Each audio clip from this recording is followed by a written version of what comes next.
گی، ساری ہیکڑی اس کی ختم ہو جائے گی، اس کو یاد بھی نہیں رہے گا کہ اس نے دنیا کے اندر کتنی نعمتوں میں زندگی گزاری ہے، اللہ تعالیٰ نے اس کو کتنی نعمتوں سے نواز رکھا تھا۔ ایک ڈبکی لگانے کے بعد اس کی ساری ہیکڑی نکل جائے گی، ساری یادداشت اس کی ختم ہو جائے گی، اس کو اپنی ساری نعمتیں وہ یاد نہیں رہیں گی اور کہے گا ما اصابنی نعیم قط، اے میرے پروردگار میں نے دنیا کے اندر کوئی نعمت دیکھی ہی نہیں ہے۔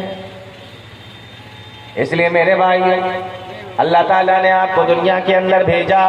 اور ہر انسان کو الگ الگ نعمتوں سے نوازا، کچھ کو زیادہ نعمتیں دی ہیں، کچھ کو کم دی ہیں، لیکن ہاں سب کو نعمتیں ملی ہیں۔ ہم اللہ تعالیٰ کی نعمتوں کے بھکاری ہیں، ہم اللہ تعالیٰ کی نعمتوں کے فقیر ہیں، اللہ تعالیٰ نے ہمیں اپنی نعمتوں سے نوازا ہے۔ لیکن میرے بھائیو، یہ نعمتیں دنیا کے اندر ہے، جب قیامت کے دن آخرت میں اللہ تعالیٰ کے سامنے کھڑا کیا جائے گا، یہ نعمتیں تمہارے کوئی کام نہیں آئیں گے، وہاں تمہارے اعمال کام آئیں گے۔ ایک ڈبکی لگانے کے بعد دنیا کے اندر جس کو اللہ نے سب سے زیادہ نعمتوں سے نوازا تھا، اس کو کوئی نعمت یاد نہ آئی۔ اس لیے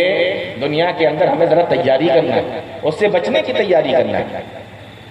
حدیث کے اندر آیا، پھر اللہ تعالیٰ فرشتوں کو حکم دے گا، یوتا یوم القیامت بعشر المؤمنین ذرا وبلان۔ حدیث کے اندر آتا ہے اللہ تعالیٰ فرشتوں کو حکم دے گا کہ اب مومنوں میں سے، مسلمانوں میں سے، مومنوں میں سے ایک آدمی کو بلاؤ جس کو دنیا کے اندر سب سے زیادہ پریشانی تھی، دنیا کے اندر جس نے سب سے زیادہ تکلیفوں کو برداشت کیا تھا، دنیا کے اندر میری نعمتیں جس کو سب سے زیادہ کم ملی تھی، دنیا کے اندر بڑی مصیبتوں میں زندگی گزار کے آیا ہے، بڑی تکلیفوں میں زندگی گزار کے آیا ہے، ایک مومن کو بلایا جائے گا جو بڑی مصیبتوں سے اپنی زندگی دنیا سے کاٹ کے گیا ہوگا، بڑی پریشانی سے اپنی زندگی گزار کے گیا ہوگا۔ جب اس کو بلایا جائے گا، اللہ تعالیٰ کا حکم ہوگا، او میرے فرشتوں فَيُصْبَغُ صَبْغَةً فِي الْجَنَّةِ، اس کو ایک جھلک جنت کی دکھلاؤ، اس کو ایک مرتبہ جنت کے اندر لے کر جاؤ اور جنت کی نعمتیں اس کو دکھاؤ، جنت کے ٹھاٹ باٹ اس کو دکھاؤ، جنت کی زندگی اس کو دکھاؤ، جنت کی نعمتیں اور جنت کی